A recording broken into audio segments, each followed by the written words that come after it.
The value of a wealth advisor. What is it really? Today, we'll talk about what we do, how we do it, helping you make decisions, plan, invest, and live with purpose.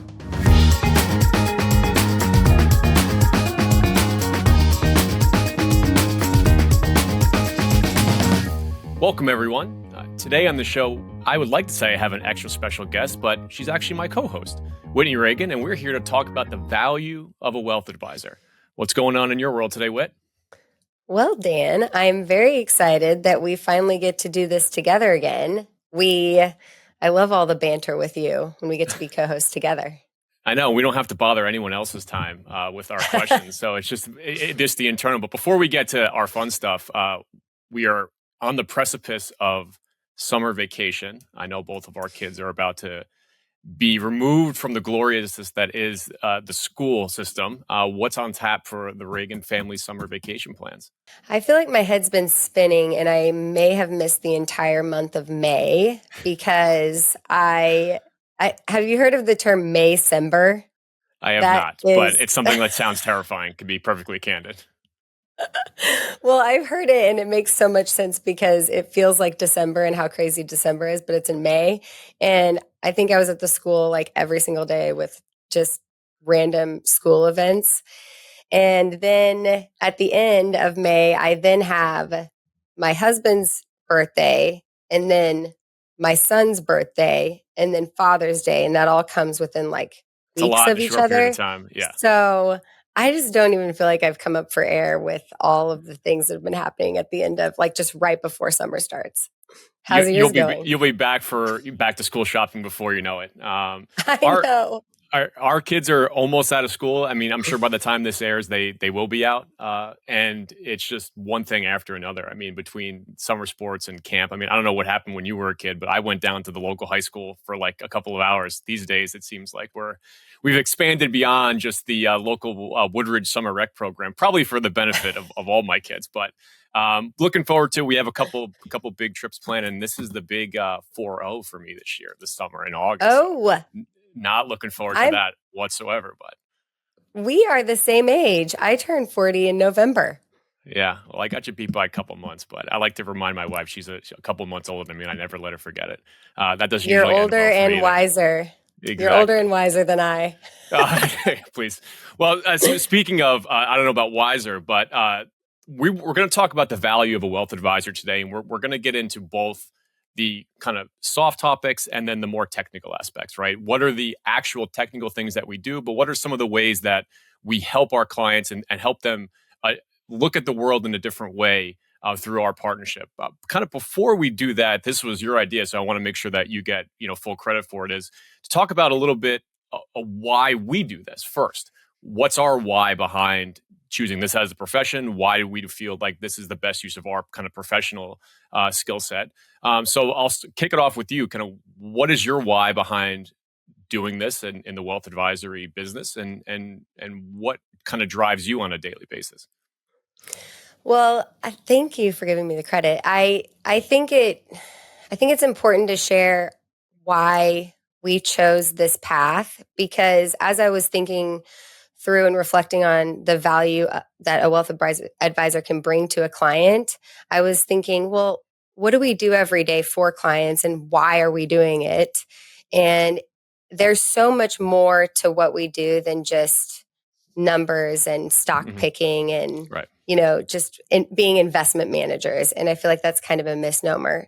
So my path was a little bit more non-traditional, and my journey to get here, I didn't want to be like, it wasn't like I always wanted to be a wealth advisor when I was a kid.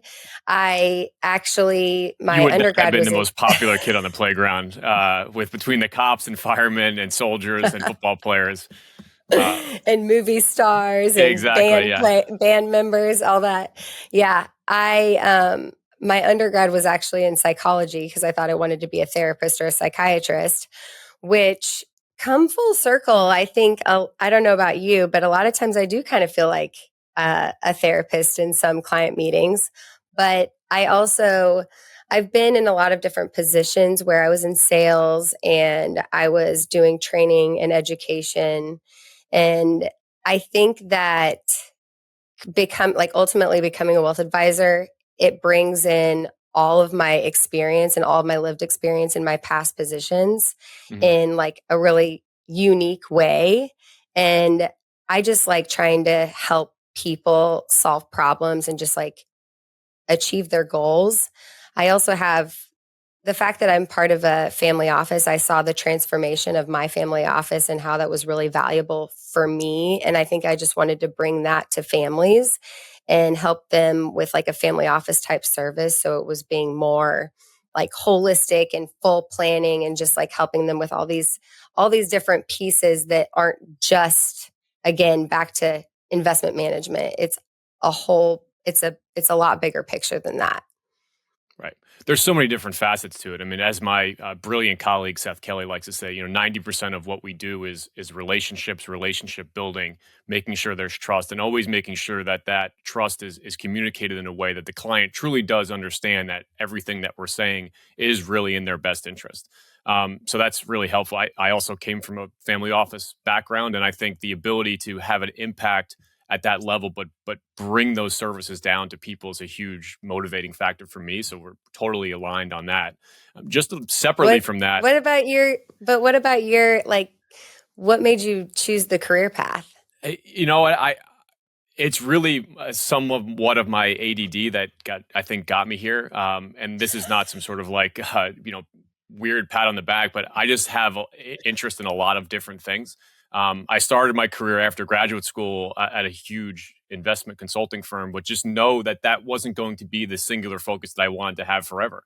The ability to understand estate planning and taxes, while that may not be the most invigorating topics for the most, I just had a general interest of being able to understand how those things worked. So it was more so a way of having my intellectual curiosity be scratched from all these different things that we ultimately end up doing. So that was the primary driver. Number two, I tend to think that people just, and we'll talk more about this later, but you get to genuinely help people. And I don't want to make it sound like this is, charity work or that we're first responders or you mentioned being a therapist earlier and all the great work and the important work that they do. But you do get people to have better outcomes.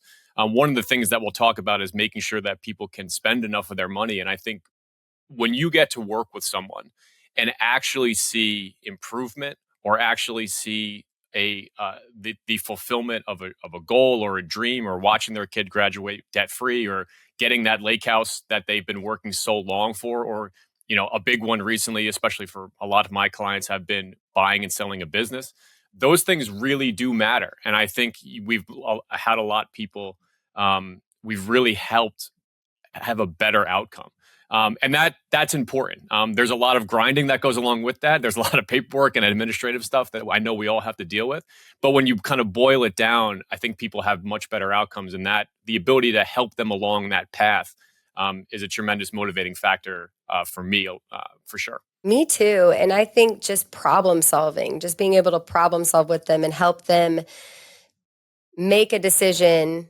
And like, there's some really hard decisions to make that are related to money. And I mean, let's be honest, money actually touches everything. Of So course, yeah. what we're helping with is pretty much their entire life and like goals and dreams and what happens in their life. Everything is touching money. And so I think helping them make those decisions and that they feel like they're the right decisions is also really it's rewarding to me. Yeah, no, absolutely. So let's talk about kind of what some of those decisions are and some of those pain points that clients have. And let's start first with the more technical stuff, and then we'll come back to kind of the softer science aspect of what we do. So let's just start with kind of the core competencies. You talked earlier about holistic planning. What are some of the things that you focus on, whether it's estate planning or tax, asset location, all these kind of big, jargony words that we often throw about, that you work with clients on and really help them materially with their overall plan? Sure. I think on the technical side, and you feel free to chime in too, we can kind of go back and forth on this, but, I think about it with just really creating a balance sheet, creating that personal balance sheet for your client, what's coming in, what's going out, and a cash flow analysis and then their ultimate net worth, and then projecting out what their net worth is going to be. Right. When are they going to retire? What's retirement going to look like? Is their money going to last through retirement? Is it going to last through death? And then some of the other pieces around that is then, of course, insurance evaluation, tax planning. Tax is always embedded in all of it. Investment management, and estate planning. I love the estate planning piece too. I think that's so important, just because it's probably more fascinating to us because you and me we seem to be cut from the same cloth. We're junkies in a lot of ways. That's just the way it is. Yeah. Yeah. And I think just helping someone build their legacy and leave a legacy that they want to leave is just so, I don't know, it's meaningful to me because it's meaningful to them. No, you're 100% right. And I'll just kind of piggyback on what you said about the kind of the integration of all these different elements. And that, to me, one of the biggest things from a technical standpoint about, and again, the focus of this conversation is about kind of adding value. And while it's not the most invigorating topic for clients to talk about, it certainly, from my experience, has been the biggest pain point. And it's really along two measures. One, you mentioned the ability to build a portfolio that is appropriate for where they are in life and appropriate for what they think about the world. That's critical, and that takes a level of expertise that most clients don't have on their own. But even more so than that, when you get into that modeling and you be able to actually see cash flows over a 30, 40, 50-year period, depending on how old the client may be, and people are living longer and longer these days, and there's going to be a high likelihood, if you just take a traditional couple, that someone's going to be alive well into their 90s based on our actuarial data. When you actually see just how many and just how high their tax volume will be if done incorrectly, I think that, to me, is one of the most driving factors of how we truly add value. Whether it's making sure that the sequence of returns that you have and which accounts they come from, are you taking advantage of Roth conversions? Are you thinking about holding different types of assets in different types of accounts? Those are all critical questions. On the taxable side, are you doing direct indexing, which I know you and I have talked about at length? I'm not going to get all excited again because I know that's my favorite thing to talk about. Don't geek out on that. We can just say, go look at the other for another episode. We've already done that. But the ability to actually measure how much cumulative tax you are saving, even for those that may not consider themselves overly wealthy, when you look at in aggregate just how many dollars they're going to pay in tax over their lifetime, just how many dollars the next generation or their heirs may pay, depending on the assets that they ultimately inherit. It's astronomical, and the ability to really help with that and drive that absolute volume down is materially important, and it's really something that is really hard to do on your own. So for me, if I could boil it down to one thing, that tax planning element drives a lot of what we do. And the answer may be that some clients are more impacted by others based on their unique circumstance, but that's across every focus area that we have. But that, to me, is one of the biggest areas that I look at. I think tax planning also is embedded in all of those facets and aspects that we talked about too, because tax planning is part of investment management, like talking about location optimization and direct indexing. Tax planning is included in estate planning. I mean, we're thinking about reducing our taxable estate. Yeah, it touches all of it. So I think that is something that just kind of has a common thread throughout the whole financial planning process. You mentioned insurance before, and people don't think about insurance and tax planning. And that's everything from making sure you have enough liquidity at your death, making sure that you can account for what type of trust that you may want to hold a life insurance policy in based on the tax implications. And I know this sounds, if you're not embedded in it every day, it may not make a lot of sense, but it touches every single aspect of your entire life. Even education planning with the 529 plans. Again, these are all things that we've touched on previous episodes. So it's so pervasive. It's so important. And something on the insurance side is, like property and casualty insurance. We are evaluating that and making sure that they have the right property and casualty insurance in place. And clients they're like, why do you need my property and casualty insurance to look at? There's these it goes way beyond just the I think way beyond the identity that a financial planner gets in For kind sure. of the commonplace. And I wanted to highlight just the how broadly our services go and how much hopefully individuals can see the value that we add. That's just the technical stuff, right? That's the boring stuff, as my kids would like to remind me of along the way. But there's also a whole nother side, and this is the side that often gets ignored or probably not given the proper weight, and I actually think has a larger impact. This is way more impactful from my opinion, and probably yours, than the technical stuff, but they're both important. Absolutely, and this is not just us saying this. I mean, we recognize how self-serving this probably sounds, but a lot of this is driven off, Vanguard. This was actually the 25th year of Vanguard's advisor value study that they've done, and we'd encourage everyone to check it out. It's one of the more seminal works in terms of wealth advisory that Vanguard has produced, and they estimate 3% per year wealth advisors add over time. Again, not my words. That's coming straight from Vanguard. But let's talk about some of the things that they touch on, and I know that you and I live through every day, that are, again, not necessarily technical elements, but are truly foundational in terms of impacting the lives of many. A thing that is it. The ethos of our entire firm that comes down from Marty and everyone else and Cheryl at the top. So let's just talk a little bit about that. What are some of the things that come to mind when you think about kind of the softer elements, the things that are harder to quantify and measure that you help clients with on a daily basis? Well, let's see. I like to start with what's important to them. Like, what is really important to, like, what's most meaningful, what's most important to the client themselves, and what are their values, what kind of legacy do they want to leave. But most importantly, I like to start with their relationship with money. What does that look like? I mean, how did they grow up? Did they grow up poor, or did they grow up like where they actually were comfortable, like they felt like their family was comfortable with money? Because I think that all leads into like the psychology of it and how they feel, and how, like, some people are more irrational with money, and that leads back to probably how they were raised with money. Like, there's just so much deeper that it can go when you talk about the relationship with money, and then we can help hopefully feed into the way that they look at money, but like help them understand why they look at money that way. Right. So I think that's one of the most important places that I like to start. Absolutely. And I'm going to say something that you and I were discussing kind of off air before we talked about this. And I want to make sure I give you, again, proper credit, because you had mentioned this explicitly.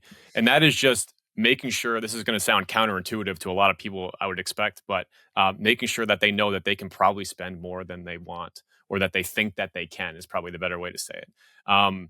There is a large, going back a couple of generations, there was an entire, our grandparents, for example, were raised through the Depression and carried that ethos through their entire life. And I think that mindset kind of infiltrates a lot of people from even, younger generations, that they don't necessarily realize the freedom that their diligence and saving has created for them, and that they need a little bit of encouragement to do the things they want for their life, for their kids, for their communities, for their charities, et cetera, while they are alive. And I think giving people the freedom to say, you can give that money to your kids today. You can make that charitable donation today. You don't need to wait until you're dead. Those are things that are really, really impactful. And I think when you can show that to people, the joy that they get from being able to do those things that they probably didn't think were possible before is one of the biggest things that I know I get value out of, but that I think ultimately for them provides them the comfort that these are things I really wanted to do, and now I actually get to do them, and we can show them how that's possible. We can also do that in technical ways in which we make sure that we save money on tax and all the stuff that we were talking about earlier. But the fulfillment of those goals is such a huge part of this. And on the other side, it's also making sure that behaviorally that they stay focused on what's important and tuning out the noise. I mean, if you're an individual investor at home who's managing your own, and you turn on CNBC, you pop up in the Wall Street Journal, you open Fortune magazine, there is doom and gloom that's constantly around every corner. And I don't think solving people's anxiety with math and with spreadsheets is the best idea. But when you combine that level of empathy and you can show them just how strong their foundation is, that provides a great amount of relief and prevents them from making a bad decision. Very much like, this week while we're recording this is the U.S. Open. I'm a big golf fan, and Jack Nicklaus was always famous for he just made less mistakes. And I think if you can get people as clients to make less mistakes, the compound of that over time is monumental. And I think that help from an advisor is very difficult. I mean, one line I gave you before we started was there's a reason that they don't let surgeons operate on their own kids. You and I have an advantage of having a little bit of distance from the money and being able to see things a little bit clearly. And I think that makes a huge impact for the end client when they're working and partnering with us. Yes, I agree with everything you said, and there's a lot of nuggets in there. I something about, yes, the distance from the money, but also I guess giving clients the feeling that they can spend more money. I have a story. Our chief investment officer, Katrina Radenberg, we were doing an event at one point, and she was talking about the importance of having a wealth advisor. And she is the chief investment officer, so she doesn't necessarily, from the outside looking in, need her own wealth advisor because she could probably do it all herself. I think Katrina could figure it out on her own. Yeah, but she said what's been valuable for her, and this is just exactly what you said, but she's like, it's honestly like they've given me permission to spend my money because she's very frugal, and she, thinks that she wants to save more, but they gave her permission. And I just love the way that she put that, because it's like, we're helping clients understand that they can spend more money, or allowing them to see that it's okay to spend more money when sometimes you just feel so fearful that you're going to run out or you're going to lose money, but we're able to show them and illustrate that for them. And I think that's a huge impact. Right. And I mentioned longevity earlier, and this ties in perfectly to what you were saying about permission. And I think she means that in the abstract sense, not in the technical sense.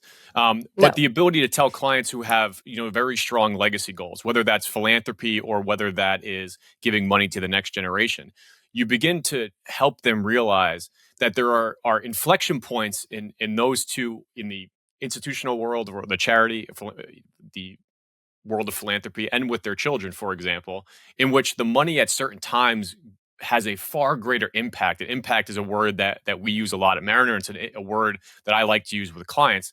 Some clients who have determined that they're going to leave their kids millions of dollars when they're dead, which is still noble and still a worthy thing to want to do. But you realize that their kids are going to be in their 60s. They might be retired by the time that money ever flows down to them. So being able to help them buy their first home or seed their grandchildren's education so that the mom and dad don't need to worry about that. Those are things that have tremendous impact in the moment, and oftentimes can be layered into a plan and still have everything else in your life work out smoothly. So obviously everyone's situation is different. The levels of wealth that we're talking about vary client to client, but these are things that we help people think through, and I think ultimately provide, the biggest difference in their end, at the end. And all the other stuff is important, but that's for us to figure out. These other things are really allow them to take control of their life and do the things they want, live with purpose, and impact the lives of many. And I know that sounds like cliche, but it's what we do for them, and then they have their own tribe that they get to impact as well. It's that's the snowball that we want to build. And you and I have talked a lot about the book Die with Zero in our conversations in the past. And I've heard that a lot from clients recently, where like you said, every client is different, but some clients actually want to die with zero only because they want to see how their money can impact others, their kids, their heirs. They want to see it while they're alive. And I think that makes sense too. Yeah, absolutely. And even if you're, again, to come back to charity, because I know Katrina is heavily involved in the Mariner Foundation. That's such a core element of what we do here. The ability for you, even at small dollar amounts. I helped a client. She's making a $5,000 donation to her alma mater because she's going to her 50th anniversary reunion recently. And she's like, well, I want to do this when I'm gone. I'm like, well, just do it today. It's just the joy that you can get to have someone who can make that contribution, and you can see it on their face. It's such a rewarding thing to help them with, and I think they really appreciate that clarity because it's something that ultimately they want to do too. And if we can provide them the confidence that you can do it, it's a win-win across the board. Yes, philanthropy is a large part of it's a big passion of mine too. So I just love to see the clients and families if that's something that it's important to them to help them build that out. But maybe some of the other, just talking through other soft skills, or I like to say the intangibles that we can offer to add value is, and we probably touched on this already, but really just being a soundboard and being able to listen to the clients, just help them, air out some of their decisions that they have to make, or figure out how they're going to manage to do something that relates to money. I think just being there as a soundboard can be very useful. I mean, I've actually had a client joke to me and say, how much do I owe you for this therapy session? Because her and her husband were actually like they were making a financial decision, and she was like, he's never opened up this much about money to anyone before. And I think that shows the value of being like more distant from the money and like a neutral party, that they absolutely feel comfortable sharing with you. But I think we also create a safe space so that they, like just the fact that they can trust you with that piece of their lives. I think that means a lot too. Absolutely. And that also means not giving someone precisely what they want to hear all the time, meaning like you're just not a rubber stamp. I think that level of confidence that you're going to give them some honest feedback provides a little bit more validity when you tell them you guys have enough. You have enough to be able to do this and not to worry. And I think that level of transparency is really, really helpful. Yeah. And even on the flip side, I mean, we can have some hard conversations with people like, you might not be able to afford this right now. Those conversations are not the fun ones, but we also have to have those. Absolutely. You owe it to your client to always give them that honest assessment of where they are. And I think people know that.